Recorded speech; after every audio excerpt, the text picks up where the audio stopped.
So I almost didn't show up for this video because I feel really exhausted lately. So I thought I would just briefly talk about exhaustion in general and what to do when you're encountering exhaustion. But you still have responsibilities, you still have promises that you've made to yourself, you still have a life to live and a house to maintain and a job to go to. Number one thing I would say is take things a lot slower than your regular pace. It's okay to move in a slower way. It's okay to kind of physically move your body in a slower way. What I find when I'm exhausted, I just really need to sit and breathe at times and meditate. All right, I meditate even while I'm with a person. When I'm talking to a client in person, I'll sit and I'll meditate. I don't shut my eyes and meditate like this. I am just very present with my body while listening to someone, okay? I'm really focusing in on my muscles. I'm focusing in on my whole form and seeing if I can relax myself, if I can be very present.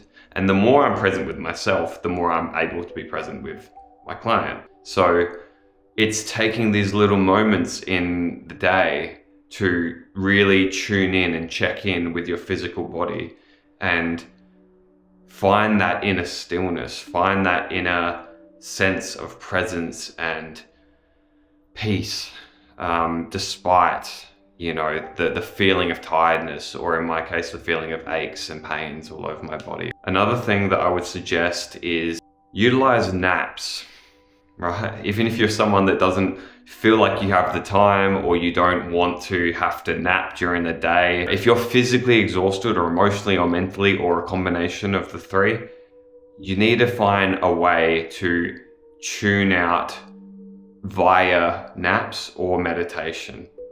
Right? One of those two things.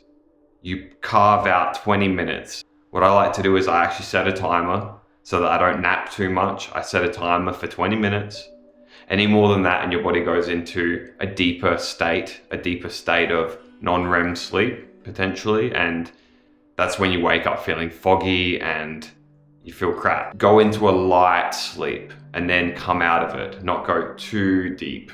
The third and final thing that I will say is you might need to adjust your diet during this time.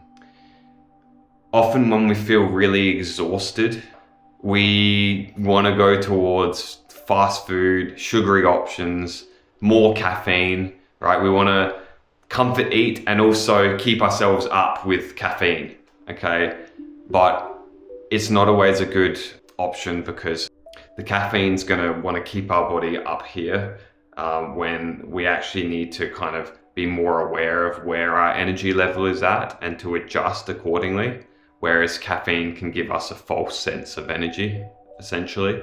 And of course, sugary food, junk food, heavy food, it just takes a lot for our body to process. So we become very aware of what we're putting into our body. Right? Because the heavier the load, the more our energy resources are going to be used to process these materials, right? So we want to eat lightly, eat fresh fruits, keep your diet as clean as possible without being a saint, essentially. Lastly, little bonus one, sexual energy. Your sexual energy has a very strong foundation in your physical energy output, okay? If you release your sexual energy too much, you're going to feel tired. You're going to feel more depleted. All right, the more you can kind of maintain your sexual energy without being a monk. I'm not totally into the whole NoFap thing for 300 days, 1,000 days, and just holding on to that identity. But you can manage your sexual energy in a way where you're not releasing so often. If you found value in this, like, subscribe, consider leaving a comment, asking a question. I love questions. Don't be shy. I love the engagement. And yeah, don't push yourself too much.